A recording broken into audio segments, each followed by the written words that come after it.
God's presence changes us,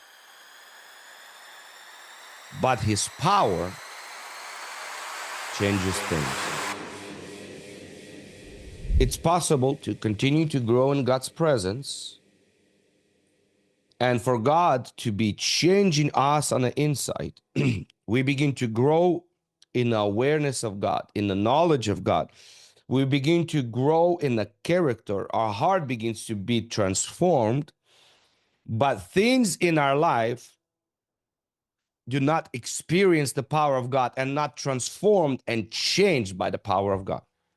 When I was growing in my relationship as with God, as I was growing in my relationship with God, I would have daily encounters with God. I would cultivate a walk with God. I would host his presence almost daily, and I would spend this time with the Lord. And I would pray for, um, I would just focus on worshiping the Lord, being in his word, allowing his word to change me, and it was great. But things in my finances, things in other areas in my life, they were not changing. And there was even at it's on some point, at some level, I even felt guilty of taking time in my prayer while I was hosting the presence of God to ask God for things. I felt selfish of asking him to bless my business, my finances. I was like, God is here. It's a holy moment. God is here in this portion of my life. Here's my other portion of my life. I'm just going to work hard. I'm going to apply God's principles, and I'm just going to hope for the best. But God's presence is here. My life is here. I minister to the Lord here in the morning, and now I go do my life by myself. And I just need to do what the word says, live out the principles, and everything will be fine. And yes, things. Not to say that things were not changing, things were not built slowly in my life, but I did not experience miraculous breakthroughs in my life. And there's certain areas in my life that did not change because I was not intentional and deliberate about putting a demand on the presence of God, on the power of God to flow into that area in my life. Am I making sense to anyone? If I'm making sense, drop one in the chat.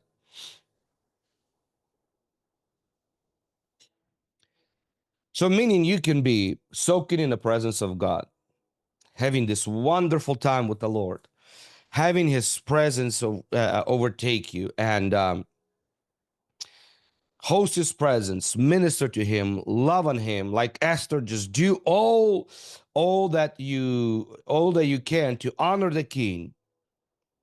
And imagine Esther doing all that she did after the whole thing,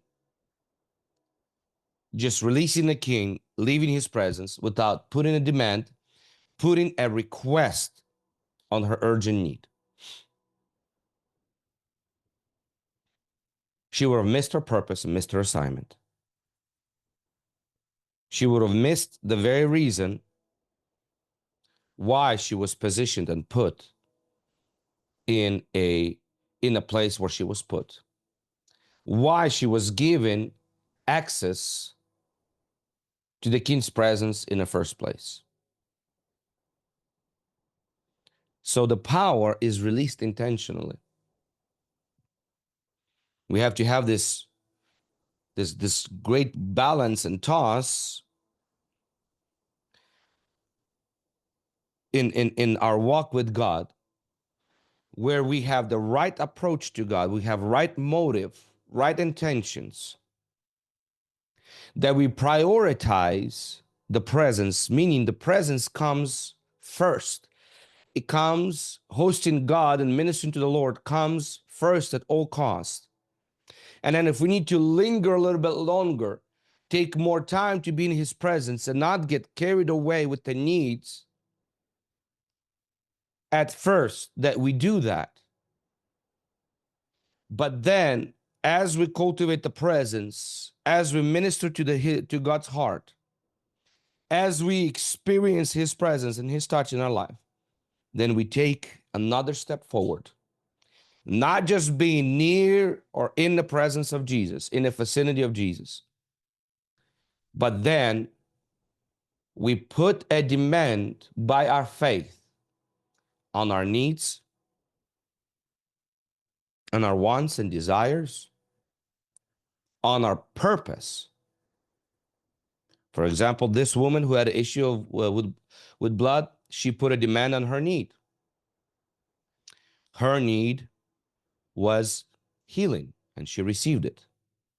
Esther's need, Esther's need had to do with her purpose, why she was put in a place where she was put, which was not necessarily for her. She was good. She had all her needs met.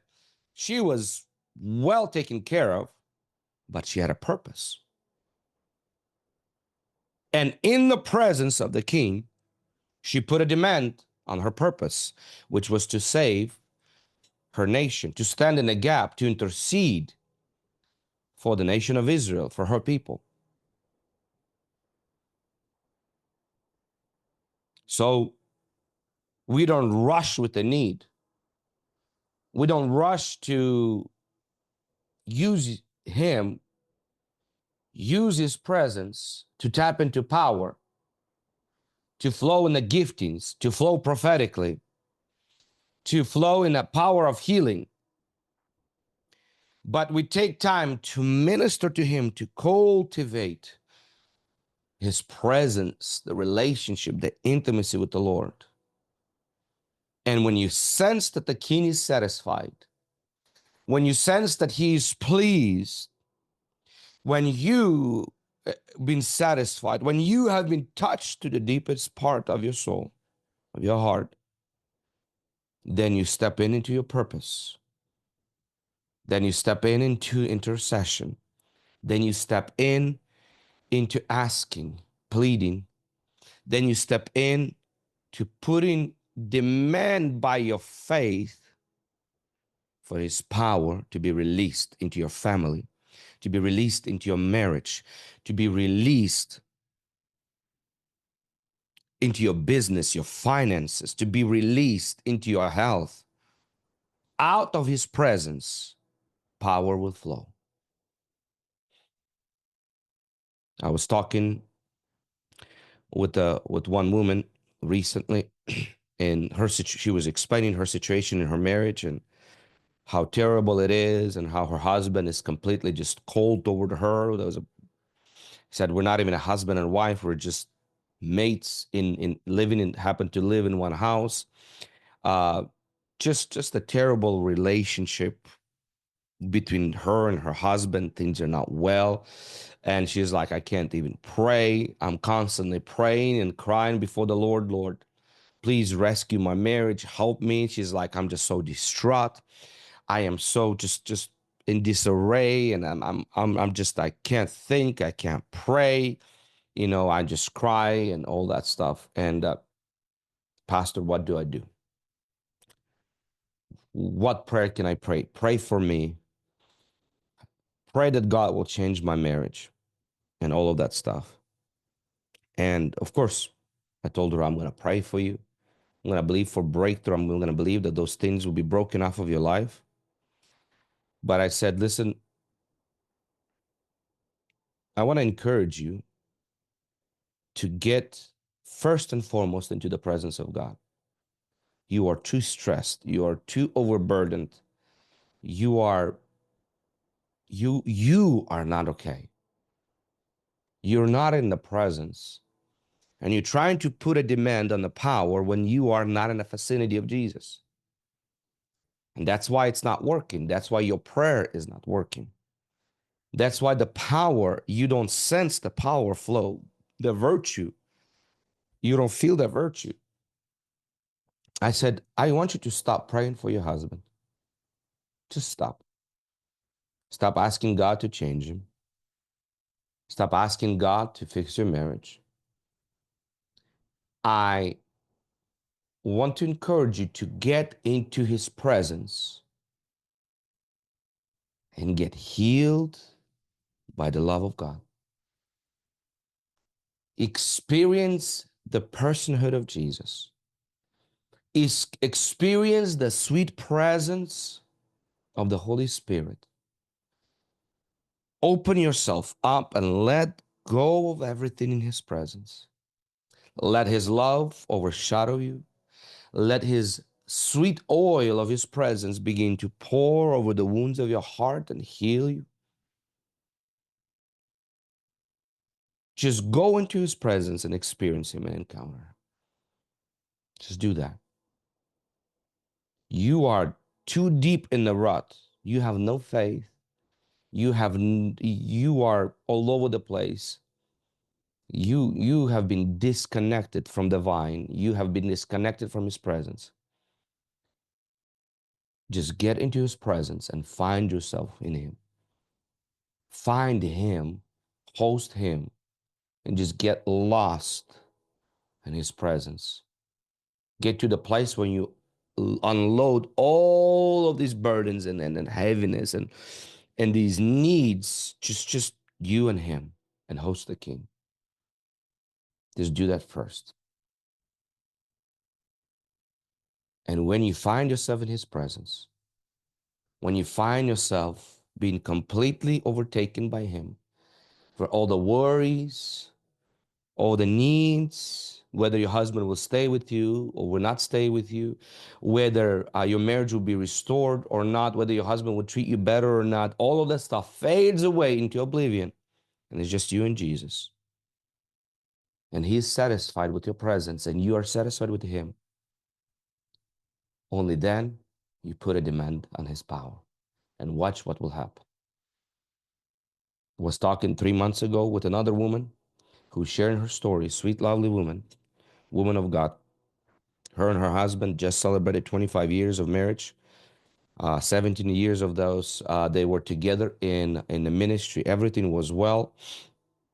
And then 3 weeks or 3 weeks or some weeks after celebrating 25 years of marriage, her husband, thankful for being by his side, taking care of the family. They have 8 children and all that stuff. Something like a switch flipped with him. He came to her and said, I don't love you anymore. We are not compatible. It was a mistake that we got married, and leaves the house.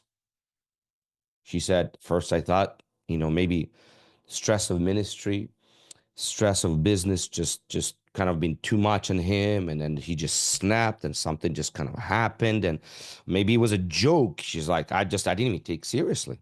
I said, honey, that's okay. Don't worry about it. Just go get some rest. I made him a good meal and all that stuff. But he kept on persisting. He was keep delivered. And day after day, I began to realize that this is my reality. She said, I was gasping for air. I was short breath because I was so shocked. I was so out of left field, out of nowhere. I couldn't believe what was happening. I was pinching myself. I thought maybe I'm sleeping. This is just an awful dream. Somebody please wake me up from it. I started crying and bawling uncontrollably. I couldn't put myself together. I couldn't go to work. I didn't know what was happening. I could not even imagine and see my life without my husband. I couldn't pray. All I could do is just weep when and cry when I would go for prayer. I couldn't put my words together.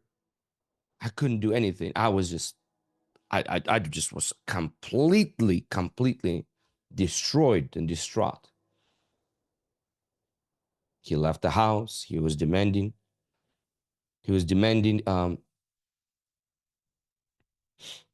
divorce. Family start taking really hard. Kids didn't expect none of that stuff. Said I started gaining a lot of weight because I was medicating myself through food. Everything just starts spiraling. My health, I believe she said she had like a stroke or heart attack, something like that, because of the stress. And then she was home recovering. Her husband doesn't want to come back home. and all of that stuff. And she said, then I realized, this is a woman that woman telling me, and I realized that unless I get into God's presence, I'm literally gonna die. There's no chance of my husband returning back to me at this in this state of mind. I am useless to my family. I'm a useless to my to my husband in this sense. He doesn't want to be with me. There's nothing I can do about it. I've pleaded, I cried, I asked for explanation, I did all that stuff. I got pastors involved. They couldn't help. And I realized that the only thing that I could do is that you can get in God's presence, get healed, get restored,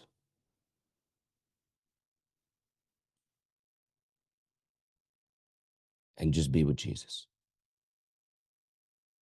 She started doing that. She said, for the last 9 months, I have found myself. I went back to ministry and I started ministering to people, to women, those that lost their husbands, those husbands that left them. Lord started using me in a mighty way in deliverance and counseling, while actually my own husband is still away. He said, my husband start noticing different woman, different person. I'm not calling him, I'm not crying, I'm not begging. He started, his approach softened up to me. He's like, he's still not back in my at the house. But even children started noticing that their father started acting differently. She's like, in my heart, I'm satisfied with Jesus. And out of that place, I'm praying for the restoration of my marriage. And I know my marriage will be restored. But even if my husband never returns, I'm satisfied with his presence. And I'm just now out of his presence, out of the peace, out of the relationship with him that I have. I put in a demand and allowing the power of God to flow into my marriage and to my husband. And when I was sitting there listening to that woman, she was so calm. Everything that she went through with her health, with her finances, with her marriage, with her family, so many things she went through. Her daughter, because of that, tried to commit suicide. I mean, so many things was happening to her in the last 9 months. But I'm listening to her, I'm looking at her, and I have tears in my eyes. I'm like, how can this person be so calm, so confident, so at peace, so full of love, while so many things going on in her life, and serving others, while herself still have not received an answer.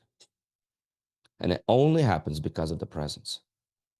Because the presence changes you, but the power changes things.